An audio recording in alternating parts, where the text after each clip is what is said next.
সঙ্গে সাইজ কিন্তু সবসময় ব্যস্তানুপাতিক সম্পর্কে থাকে, এটা আমাদের মাথায় রাখতে হবে। দ্বিতীয়, আয়নাইজেশন এনার্জির সঙ্গে নিউক্লিয়ার চার্জ সবসময় কিন্তু সমানুপাতিক সম্পর্কে থাকবে। অবশ্যই নিউক্লিয়ার চার্জ যদি বেশি হয়, নিউক্লিয়ার চার্জ যদি কোনো একটা ধরলাম এটা নিউক্লিয়াস, এর এপাশে ইলেকট্রন, এই ইলেকট্রনটাকে বার করতে যদি যাই, যদি এর উপরে টান খুব বেশি হয়, এই টানটা মানেই তো নিউক্লিয়ার চার্জ বেশি, তাহলে সহজে একে ছাড়াতে চাইবে না, তাহলে আমাকে একে অনেক বেশি পরিমাণ এনার্জি প্রোভাইড করতে হবে।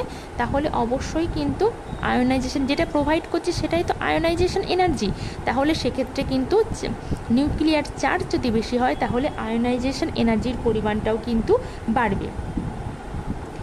Nuclear charge. আপনাদের এই ভিডিওগুলো কেমন লাগছে মাঝে মাঝে যদি